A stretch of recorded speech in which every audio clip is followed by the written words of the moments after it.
চোর ছিল। এক রাতে একটা চোর একটা বাড়িতে ঢুকে পড়ে এবং চুরি করে নেয়। পরের দিন সে দুটো বাড়িতে ঢুকে যায় এবং সবকিছু চুরি করে নেয়, তারপর পালিয়ে যায়। তারপর দিন সে তিনটে বাড়িতে ঢুকে যায় এবং সব টাকা এবং দামি জিনিস চুরি করে নেয়। চতুর্থ দিনে সে চারটে বাড়িতে ঢুকে পড়ে এবং একই জিনিস করে। গোয়েন্দা মেহুল এই কেসটা হাতে নেয়। সে প্যাটার্নটাকে লক্ষ্য করে, যেভাবে চোরটা চুরি করছিল, এবং সেটাকে ডিকোড করার চেষ্টা করে। প্রথম চুরি, দ্বিতীয় চুরি, তৃতীয় চুরি, এটা হলো চতুর্থ চুরি। পঞ্চম দিনে 5টা বাড়িতে চুরি হবে, কিন্তু কোন বাড়িটাতে? মেহুল বাড়িগুলোকে ভালো করে লক্ষ্য করে এবং সাথে সাথে প্যাটার্নটাকে ডিকোড করে ফেলে এবং বুঝে যায় যে এই বাড়িগুলোর মধ্যে কোন 5টা বাড়িতে পরবর্তী চুরিটা হবে। তোমরা কি বলতে পারবে? এ, বি না সি?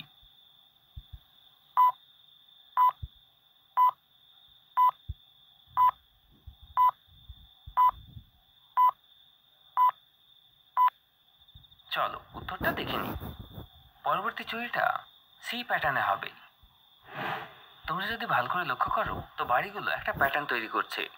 প্রথমটা রোমান 1 এর সাথে মিলে যাচ্ছে, দ্বিতীয় চুরিটাতে রোমান নাম্বার 2 এর সাথে মিলে যাচ্ছে, এবং একইভাবে বাকি দুটোতেও।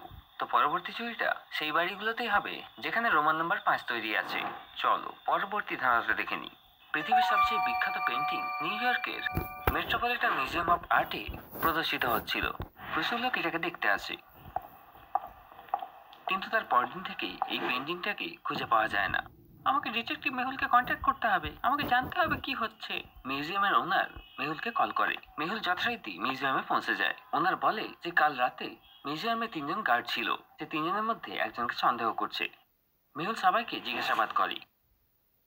গার্ড 1 বলে, আমি বাইরে পেট্রোলিং করছিলাম, আমি জানি না কি হয়েছে, আমি ভেতরে একবারই গেছিলাম রাতে। দ্বিতীয় গার্ড বলে, আমি মিউজিয়ামের ভেতরেই ছিলাম রাত্রেবেলায়, কিন্তু আমি পেন্টিংটাকে লক্ষ্য করিনি, আমি জানি না কে চুরি করেছে। তৃতীয় গার্ড বলে, আমি মিউজিয়ামের বাইরে পেট্রোলিং করছিলাম, আমি একবারই ভেতরে গেছিলাম বাথরুম ব্যবহার করার জন্য, আমি জানি না কি হয়েছে। মেহুল তাদের কথা ভালো করে শোনে এবং তখনই বুঝে যায় যে পেন্টিংটাকে কে চুরি করেছে। কিভাবে? তোমরা কি বুঝতে পেরেছো? না হলে ভিডিওটাকে আবার দেখো। তোমরা কি বলতে পারবে? তোমাদের উত্তর কমেন্টে জানাও।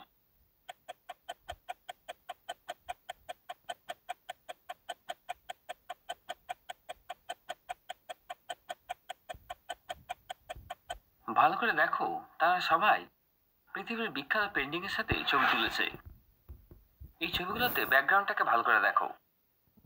প্রথম এবং দ্বিতীয় জন মিউজিয়ামের মধ্যেই ছবি তুলেছে, কিন্তু এই ছবিতে ব্যাকগ্রাউন্ডটা অন্য রয়েছে। তৃতীয় গার্ডটা এই ছবিটা তার বাড়িতে তুলেছে, তার মানে বোঝাই যাচ্ছে গার্ড 3 এই পেন্টিংটাকে চুরি করেছে।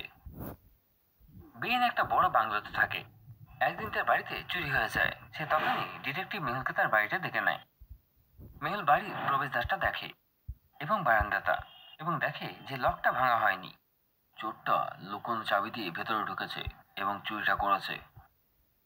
আমি চাবিটাকে পাথরের নিচে লুকিয়ে রেখেছিলাম কিছু মাস আগেই। আমার মনে হয় যে চোররা এই চাবির ব্যাপারে জানতো। মেহুল তখনই বুঝতে পারে যে বেন মিথ্যে কথা বলছে। মেহুল কিভাবে বুঝতে পারলো? ভাবো এবং তোমার উত্তর কমেন্টের মাধ্যমে জানাও।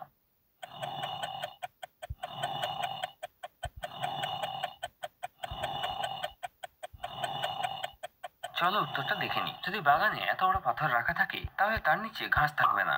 তার নিচে ঘাস রয়েছে। পাথরটাকে সবেমাত্র সেখানে রাখা হয়েছে। মেহুল বুঝতে পেরে যায় যে এটা একটা ফেক চুরি এবং বেন মিথ্যা কথা বলছে। চলো পরবর্তী ধারণাটা দেখে নি। মিস্টার ওয়াল্টার একটা খুবই বোরিং দিন কাটাচ্ছিলেন, কারণ তার দোকানে কোনো কাস্টমার ছিল না। সে খুবই ক্লান্ত ছিল, তাই সে কাউন্টারে ঘুমিয়ে পড়ে।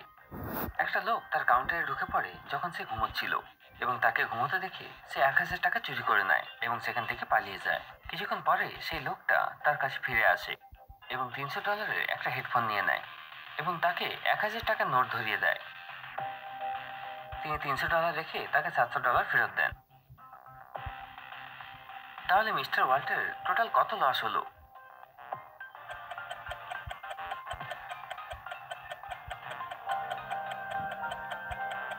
চলো উত্তরটা দেখে নি। মিস্টার ওয়াল্টার টোটাল 1000 টাকা লস করেছেন। যে 1000 টাকাটা চুরি হয়ে গেছিল সেটা আবার তার শপে ফিরে আসে।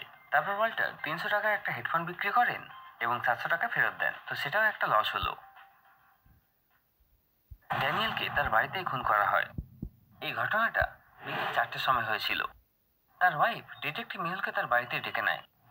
মেহুল সেখানে আসে এবং বাড়ির প্রতিটি কোণা ভালো করে পর্যবেক্ষণ করে, কিন্তু সে কিছুই খুঁজে পায় না। তারপর সে কাজের মেয়ে এবং রান্নার লোককে জিজ্ঞাসাবাদ করে। কাজের মেয়ে বলে যে আমি তার কাছে 3:30টার সময় গেছিলাম তাকে কফি দিতে, তারপর আমি ফিরে যাইনি। রান্নার লোক বলে আমি কখনোই ড্যানিয়েল স্যারের রুমে যাইনি, আমি রান্নাঘরে ডিনার বানাচ্ছিলাম।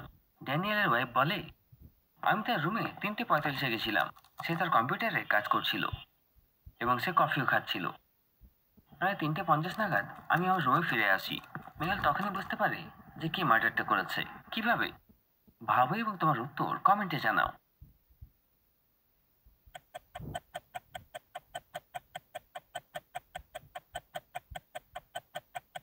চলো উত্তরটা দেখে নি। ড্যানিয়েলের ওয়াইফ রুমে ফিরে আসে 3:50-এ। কফি মগটা তখন ড্যানিয়েলের টেবিলেই ছিল, কিন্তু যখন সে মারা যায় তো কফি মগটা টেবিলে ছিল না।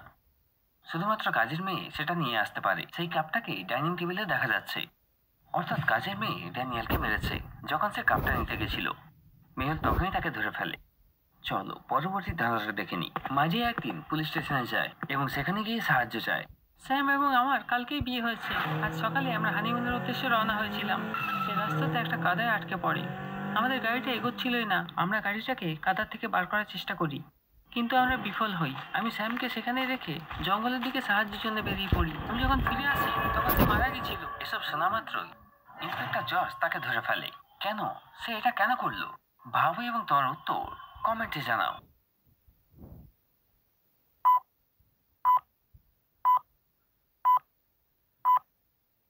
এখানে দুটো ব্যাপার লক্ষ্য করতে হবে, যেটা দেখে ইন্সপেক্টর জর্জ তাকে ধরে ফেলে। মাঝি একে ভালো করে দেখো, সে একটা সাদা ড্রেস পরে আছে। সেটা এত পরিষ্কার কিভাবে হতে পারে? তারা যদি কাদাতেই আটকে পড়েছিল, তারা যদি জঙ্গলের মধ্যেই আটকে পড়ে এবং কোনো সাহায্যই না পায়, তাহলে সে পুলিশ স্টেশন এলো কিভাবে? ভাবার বিষয়, তাই না? চলো পরের ধারাটা দেখে নি। এটা একটা সুন্দর রোদ ঝলমল দিন ছিল। তানিয়া শপিং করতে যাওয়া ভাবে, কারণ সে অনেকদিন ধরে সে শপিং করেনি। সে ড্রেস পরে সকালবেলায় বেরিয়ে পড়ে। সন্ধে হওয়ার পরেও সে বাড়ি ফিরে না। তার হাজবেন্ড তাকে কল করতেই থাকে, কিন্তু সে ফোনটা তোলে না। সে তখনই ডিটেকটিভ মেহুলকে ফোন করে এবং তাকে জানায় যে তার ওয়াইফ সকালে শপিং করতে গেছিল, কিন্তু এখনো সে বাড়ি ফিরেনি। সে তাকে কল করার চেষ্টা করেছে, কিন্তু তার ফোনটা লাগছেই না। মেহুল তখনই তার বাড়ি পৌঁছায় এবং সবাইকে জিজ্ঞাসাবাদ করে।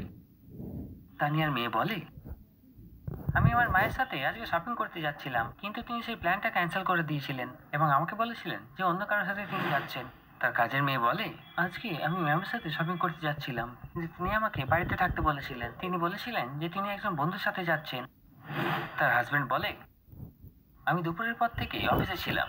আমি তাকে অনেকবার কল করার চেষ্টা করেছি, কিন্তু সে উত্তরই দেয়নি। যখন বাড়ি ফিরে আসি তো সে বাড়িতেই ছিল না, তাই আমি আপনাকে কল করলাম। তানিয়ার বন্ধু বলে সে আমাকে শপিংয়ে যেতে বলেনি। আমি আমার বাড়িতে সারাদিন ছিলাম। আপনি আমার সিসিটিভি ক্যামেরাও দেখতে পারেন। আমি কিছুই জানি না। মেহুল তখনই বুঝতে পারে যে কিডন্যাপিংটা কে করেছে। সে কি করে বুঝতে পারলো?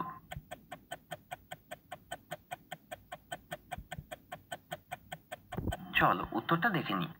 কাজের মেয়েটা মিথ্যে কথা বলছে, সে বাড়িতেই ছিল না। তার পিছনে মলের ব্যাগগুলোকে দেখো, এটা থেকে বোঝাই যাচ্ছে যে শপিং করতে গেছিল সে। মেহুল তখনই তাকে ধরে ফেলে। চলো পরবর্তী ধারাটা দেখে নি। রজার খুবই ক্লান্ত হয়ে পড়েছিল তার কাজের চাপের ফলে। সে কাজের সময় চা পান করছিল। হিনা আমার চা নিয়ে আসো, সে তার মেয়েকে বলে। সে কাপটা এনে সেখান থেকে চলে যায়। তখন হঠাৎ লাইট অফ হয়ে যায়। যখন লাইট ফিরে আসে তখন রজার মাটিতে পড়েছিল মৃত অবস্থায়। গোয়েন্দা মেহুল তখন সেখানে পৌঁছে যায়। সে দেখে যে রজার মারা যাওয়ার আগে একটা ক্লু ছেড়ে গেছে, যেটা হলো লেটার এনএ। এটাই হলো খুলির নাম। টিনা, জসনা এবং হ্যানা রজারের 3 কন্যা। এদের সবাইকে নামের শেষে এনএ রয়েছে। মেহুল তখনই বুঝতে পারে যে এদের মধ্যে কে রজারকে মেরেছে। কিভাবে ভাবো এবং তোমার উত্তর কমেন্টের মাধ্যমে জানাও।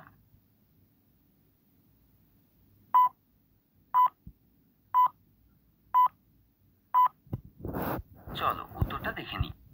যখন রজার মারা যায় তখন সে এনে লিখে গেছিল এবং সে চা হাতে নিয়ে এবং তার হাতে চা ছিল, অর্থাৎ টিনা। মেহুল তখনই তাকে ধরে ফেলে। চলো পরবর্তী ধারাটা দেখে নি। একটা গাড়ি দ্রুত গতিতে রাস্তার উপর দিয়ে যাচ্ছিল। সেই সব ট্রাফিক রুলই ভেঙে দিচ্ছিল। তার ফলে তার পিছনে পুলিশ পড়ে যায়।